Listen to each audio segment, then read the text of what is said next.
ભગવાન જગન્નાથ એ રહસ્યમય છે. એના પાછળ અનેક રહસ્યો રહેલા છે. નહીતર ક્રમ એવો છે કે જે બાજુ હવાની દિશા હોય એ બાજુ ધજા ફરકે. પરંતુ જગન્નાથપુરીમાં ભગવાનના મંદિર ઉપર જે ધજા છે એ ધજા હંમેશા જે બાજુ પવન હોય ને એની વિરુદ્ધ દિશામાં ફરકતી હોય છે. આ એનું રહસ્ય છે. આ ભગવાનની બધી લીલાઓ છે.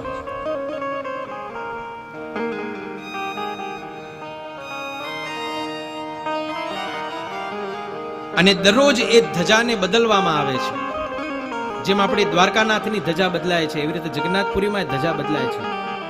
અને કોઈ કારણવશ જો એ ધજા ક્યારેક ન બદલી શકાય ને તો પછી 18 વર્ષ માટે મંદિર બંધ કરી દેવામાં આવે છે.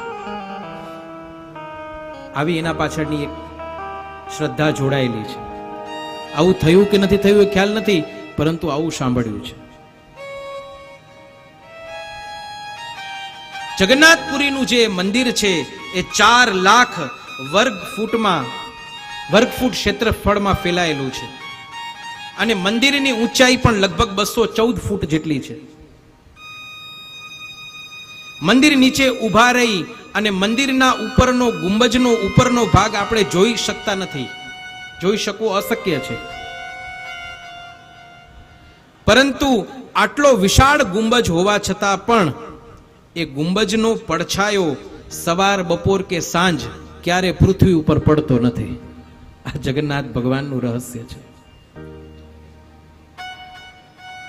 એનો પડછાયો એ ક્યારે પણ જમીન ઉપર પડતો નથી.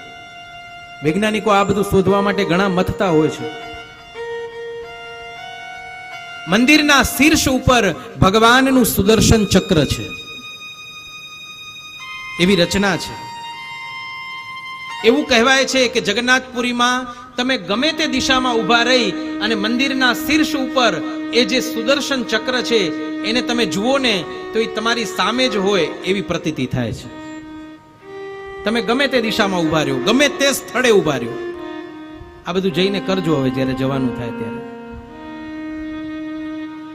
તમારી સામે હોય એવું જ લાગ્યા કરે. અષ્ટધાતુમાંથી બનાવેલું છે અને અષ્ટધાતુને આપણે ત્યાં પવિત્ર મનાય છે. એને નીલ ચક્ર પણ કહે છે.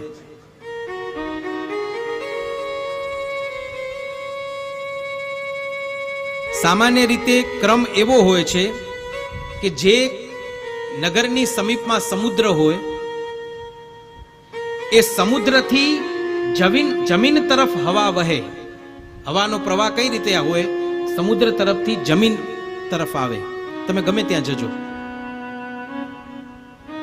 કોઈ પણ દરિયાકાંઠે ઉભા રહેજો, પવન તમારી સામે આવશે. પરંતુ જગન્નાથપુરીની એક એ વિશિષ્ટતા છે કે ત્યાં જમીન પરથી પવન સમુદ્ર તરફ જાય છે. એની અલગ ગતિ છે. આ રહસ્ય છે. જમીન પરથી સમુદ્ર તરફ એ પવન ફંટાય છે. સામાન્ય રીતે આપણે જોઈએ તો કોઈ મોટું મંદિર હોય, કોઈ મસ્જિદ હોય, કોઈ ચર્ચ હોય તો એની ઇમારતો ઉપર પક્ષીઓ બેસતા હોય છે. આપણને જોવા પણ મળતું હોય છે.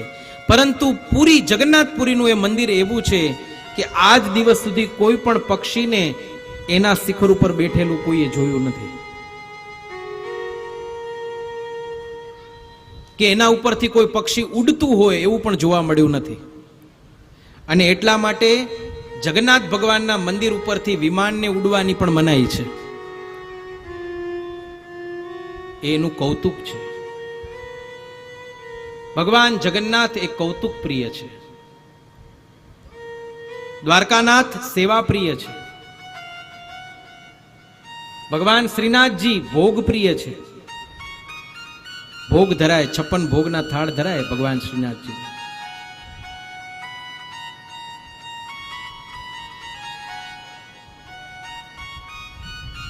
આ ભગવાનની અલગ અલગ લીલાઓ છે. સાઉથમાં તમે જતા રહ્યો તો લગભગ કદાચ હું ભૂલતો ન હું તો ત્યાં પદ્મનાભ ભગવાન છે, નિદ્રા પ્રિય છે. ભગવાન સૂતેલા છે શેષ શૈયા પર. પંઢરપુરમાં જાઓ તમે, ભગવાન કીર્તન પ્રિય છે. વિઠ્ઠલ વિઠ્ઠલ વિઠ્ઠલ કીર્તન નિરંતર થાય છે. આ ભગવાનના અલગ અલગ સ્વરૂપો છે.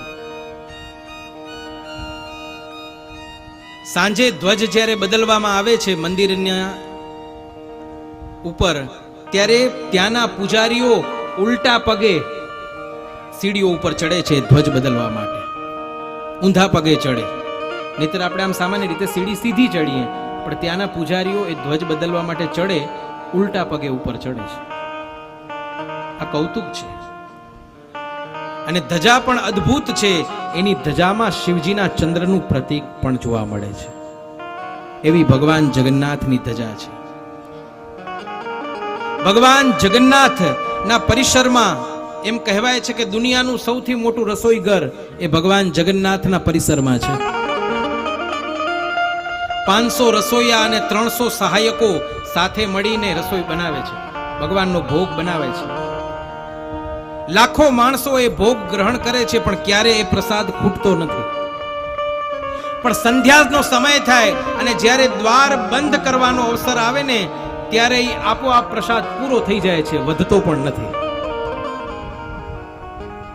એનો અર્થ એ કે પ્રસાદ વ્યર્થ નથી જતો, પૂરેપૂરો એનો ઉપયોગ થાય છે, ઉપભોગ થાય છે. પ્રસાદનો બગાડ થતો નથી. અને પ્રસાદ પણ ત્યાં આપણી જે જૂની પારંપરિક પ્રથા છે, લાકડાના ચૂલાઓ ઉપર પ્રસાદ તૈયાર થાય છે. અને કહેવાય છે કે 7 જુદા જુદા વાસણો કે ઘડા, એમાં એ પ્રસાદ રાંધવા માટે મૂકવામાં આવે. એક ઘડો હોય, એના ઉપર બીજો, ત્રીજો, ચોથો, પાંચમો, છઠ્ઠો, સાતમો. એમાં સૌથી ઉપરના ઘડામાં કે પાત્રમાં જે પ્રસાદ રાંધવા માટે મૂક્યો હોય એ પહેલો રંધાય. પછી ઉતરતા ક્રમમાં એના નીચેવાળા પાત્રમાં પછી એના નીચેવાળા, પછી એના નીચેવાળા પાત્ર, એવી રીતે પ્રસાદ પાકે છે. અને જેને સીધો તાપ મળે છે, નીચેવાળું જે છેલ્લું પાત્ર છે, એનો પ્રસાદ સૌથી છેલ્લે પાકે છે. ભગવાન જગન્નાથનું કૌતુક છે. વૈજ્ઞાનિકો પણ આ જે કૌતુક છે ને સુલઝાવી શક્યા નથી. જગન્નાથપુરીનું એક રહસ્ય એ પણ છે કે જગન્નાથપુરીની અંદર એક સિંહ દ્વાર છે. તમે એ સિંહ દ્વારની બહાર ઊભા હો તો તમને સમુદ્રના લહેરોનો અવાજ સંભળાયા કરે, એનો ધ્વનિ સંભળાય. પણ જેવો તમે સિંહ દ્વારના અંદર પ્રવેશ કરો, ત્યાં એ અવાજ સંભળાતો બંધ થઈ જાય. એ લહેરો, એની ધ્વનિ તમને સંભળાય નહીં. જ્યાં તમે સિંહ દ્વારમાં પ્રવેશ કરો, ભગવાન જગન્નાથજીના મંદિરના સિંહ દ્વારમાં પગ મૂકતાની સાથે એ અવાજ તમને સંભળાતો બંધ થઈ જાય. આ ભગવાનનું કૌતુક છે. દર 12 વર્ષે મૂર્તિઓ બદલવામાં આવે છે ભગવાનની. એવું આ દિવ્ય ભગવાનનું હૃદય જ્યાં છે એ જગન્નાથપુરી ધામ છે.